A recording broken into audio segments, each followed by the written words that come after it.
عرف البرلمان الأخير قانون مالي جديد، وفي هذا القانون المالي الجديد كنا كنظنوا بأنه غادي يكون واحد القانون اللي غادي يقول لنا كيفاش غادي يمول السياسة الاجتماعية الجديدة لمساعدة الفقراء والطبقات الصغيرة البسيطة للقضية ديال الحجر الصحي لتوقيف نشر الكوفيد، جعلهم أنهم اليوم أصبحوا فقراء فاقدين لوسائل العيش، ماشي الكريم العيش فقط، العيش خلص غير الكرا والموضوع، قلنا لا شي حاجة.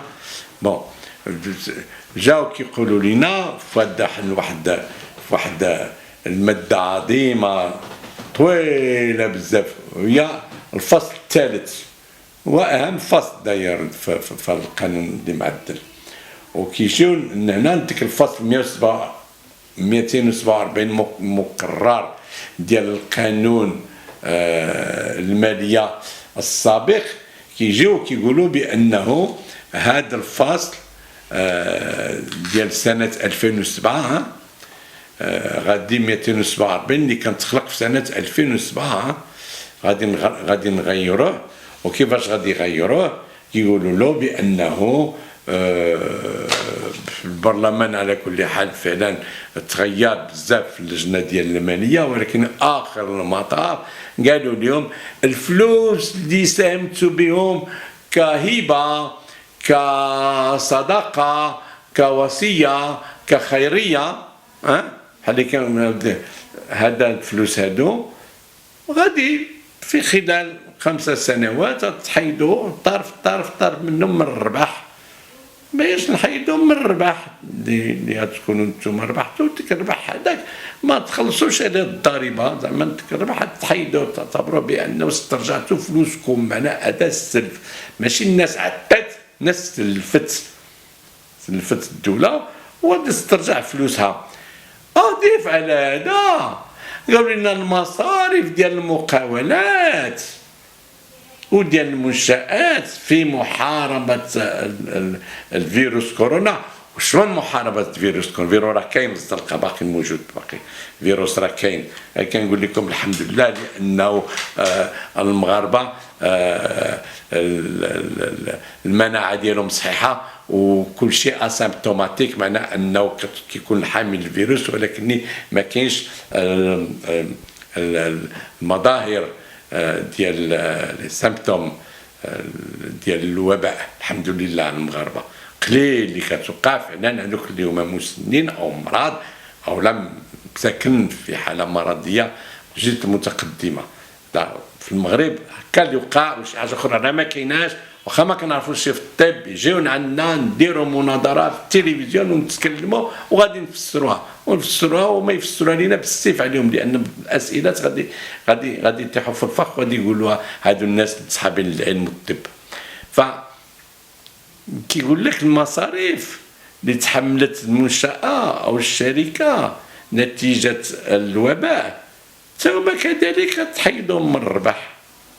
ايوا تحيد من الربح المصاريف ديك. والمصاريف انا زاديتني في الموضوع، ما قلتيش اودي الموضوع اجي نساعدك فيه، انا ودا ما تخلصش في الكراء ولا ما تصيبش باش نخلص الكراء. انا اللي كنت كنربح مثلا 5000 درهم ولا سنسس ما كتعطيني غير 2000 درهم، علاش ما تعطينيش ديك 3000 درهم انا اللي خسرتها؟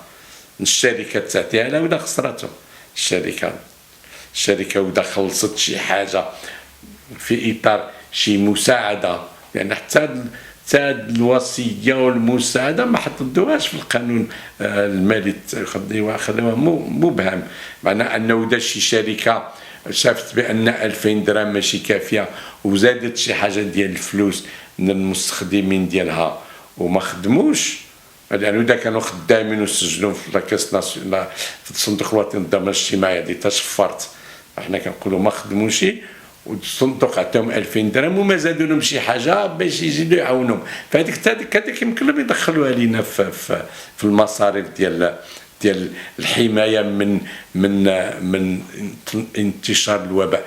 لان تقول لي ودا قلتي لي بالمفهوم القانوني المصارف لمحاربه الفيروس، وبان الفيروس الاتحاد ما حاربه لان الاتحاد ما شافه، الاتحاد ما عرف كيفاش يدير له، وما كاينش الدواء ديالو، ما كاينش، هي كتحارب الانتشار ديالو، السرعه ديال الانتشار فقط، اما الفيروس بقى. دونك ما حاربتش، ما درتي والو، شي حاجه شي خطوه اللي يمكن نقولوا هي اللي كانت السبب باش قتلتي الفيروس او صفيته او بعدته، ما كايناش، لان الفيروس بقى.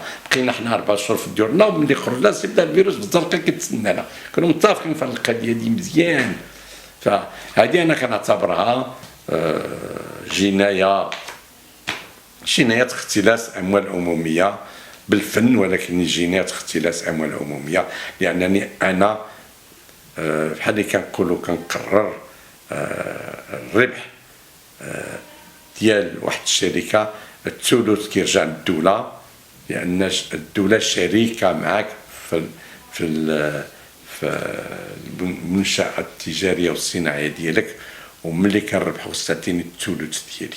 خصك تعرف بانه 30% ديال ديك الربح هي الضريبه ماشي ديالك، هذيك ديال مواليها. وشكون هي مواليها؟ هي الدوله. ودا سمحتي لي انني نحيد من الربح اولا المساهمه الكوفيد الوباء، حينئذ كتهبط من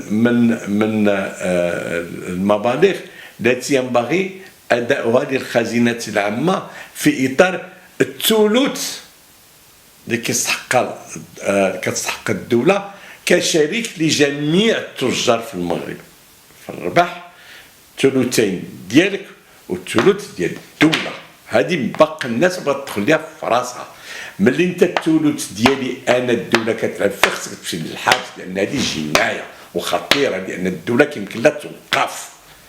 باش الدوله تتمشى كيكون عندها سياسه اجتماعيه، والسياسه الاجتماعيه خصها تكون مموله من المداخل ديال الدوله. واذا انا قلت لك بغيتي تساعد الدوله في محاربه الوباء، وتجي انت وتساهم وتعتبر بانه هذه المساهمه ماشي هي خصك تسجلها كمصروف من المصاريف ديال المؤسسه ديالك، وتقول لا غادي نحيدها من الارباح لان كنعتبرها بانها عمليه خيريه. انا كنعطي الثلثين ديال الربح ديالي، وكنطلب من الدوله تعطي الثلث ديال الثلثين اللي غادي نعطيه. فوقاش كتكون هذه العمليه دي؟ ملي يكون شي واحد فقير وفعلا عبقري وبغيت واحد الشركه بغات تخلص على القرايه، كنقول انا الدوله شتي هاد السيد باش يقرا كخصو نحسبوا 1000 يورو في الخارج باش يقرا في واحد المعهد كبير، انا مستعد نخلص 700 درهم، واذا انت الدوله خلصتي 300 درهم او 700 يورو، ودا الدوله انت خلصت 300 يورو. هذيك هي كنفهموا انه كتقول الدوله عطي انت غير الثلث ديال المصروف الواجب عليك، وانا نعطي الثلثين، ولكن بشرط انه تخدم هذا السيد هذا يمشي يقرا، او هذا السيد هذا يتعالج يدير عمليه جراحيه في عمل خيري تطوعي. الكوفيد عمل انساني ولكن ماشي خيري، الجميع خصو يشارك. عوض ما نخرجوا واحد القانون ونقولوا ها كيفاش غادي نمولوا الكوفيد، قلنا الناس غادي تمولوا على حسب استطاعتها، وكنخليو كل واحد على حسب ضميره الانساني يعطي داكشي اللي كيدور خصو يعطيه باش الجميع يتفك بما فيه هو. هذا دار راسو خير، فكيته من الوباء، وكتقول له شارك في تمويل المصاريف العموميه، وكيقول لك يا بشرط انني نعطي الثلثين ديال المساهمه ديالي، وانت ترد لي الثلث الاخر. كيفاش غترد لي الثلث الاخر؟ هو انني ما نخلصلكش الضريبه، ماشي ما نخلصكش الضريبه فقط فيما يخص الثلث، ما نخلصكش الضريبه فيما يخص المبلغ الاجمالي. ديك المبلغ الاجمالي الثلثين ديالك، ولكن الثلث ديال الدوله، هنا الثلث غتكون سرقته، لان الاتحاد ما قال لك دير الخير، لان في القانون المالي وفي القانون ديال الضريبه، واذا سجلت بانني انا سمحت ان واحد السيده ارمله في اداء واجبات الثلاجه واعتبرناها صدقه، الدوله كتقول لك تصدق بالفلوسك، انا هذا المبلغ غادي نعتبره لك ربح، وغادي نقول لك اعطيني الثلث ديالي. واذا انت بغيتي دير شي خير لشي حد ديرو من فلوسك انت، من خيرك انت، ماشي بفلوسي انا ما كنصدق على حد. هكا هادو هما المبادئ اللي كتمشى بهم الضريبه والميزانيه العامه ديال الدوله.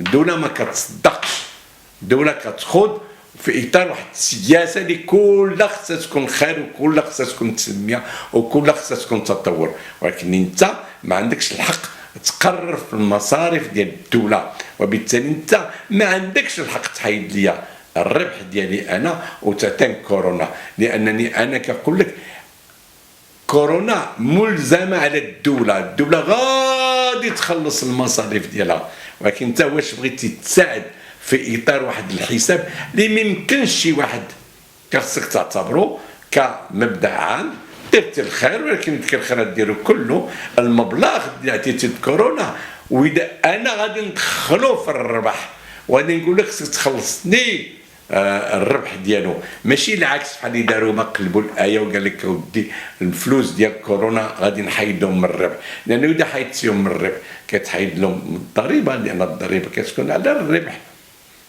الاشكاليه واضحه، يجيو هكا لان الناس هادو عفارت وامام واحد البرلمان اللي بوب كنعرفوا بوب شنو قيمته وشنو عبقريته وشنو المستوى ديال التكوين ديالو، تبدا تضحك على الامه، تقول لي البارح بانه راه غادي عطيت مليار واليوم تقول له دير المليار اللي عطيت غادي نحيدهم من الربح، يا كتضحك عليا وسبتي النواب ديال الامه اللي ماشي في المستوى، انا متفق معك ولا ماشي في المستوى والو، وهكا راه كيقيلوا يشطحوا فينا وكيقيلوا يبهدلوا بنا وكيقيلوا يحقرونا وياخذوا قوانين لصالحتهم. انا كنقول راس المال الوطني اللي عطى شي حاجه الكوفيد شكرا، ولكن يعطيها من جيبو ماشي من الفلوس ديال الشعب. والا الموظفين المساكين هذوك اللي حيدتي لهم النهار في الشهر، هذوك حيدتي لهم، هذوك المساكن حيد لهم وسكت. المواطنين اللي جالس كتقرفص عليهم في الموضوع وكتحرقهم لان ما عندكش كيفاش دير، وكخصك تحل مشاكلك، وبان الامم ما تمساتلكش، وما يمكن لك تخلص المساهمه ديالك في السياسه الاجتماعيه لمساعده توزيع الكهرباء في القرى. جيت انت وتقول لي دابا ندير لك ما ندير لك ما ندير، انت كتكرفس على الشعب برمته.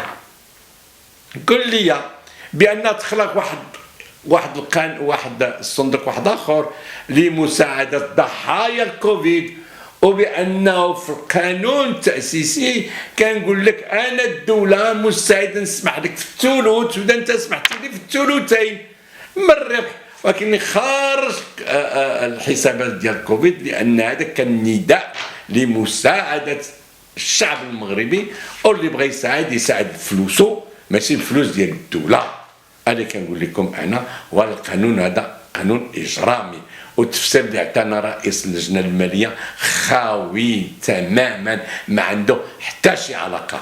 المواد اللي كتسمح واحد الشركه تخلص من الربح وتحيدوا من الربح هي امور خاصه مسبقا معروفه من قبل في اطار مثلا المساعده في البحث العلمي، او المساعده في التعليم، او مساعده شي شخص بغيتي تساعده لانك كتخرجوا من الالم. اما ملي كيكون وباء وطني وما تشاركش بفلوسك، الوباء الوطني كله خصو يكون على ظهر راس المال وعلى ظهر الربح.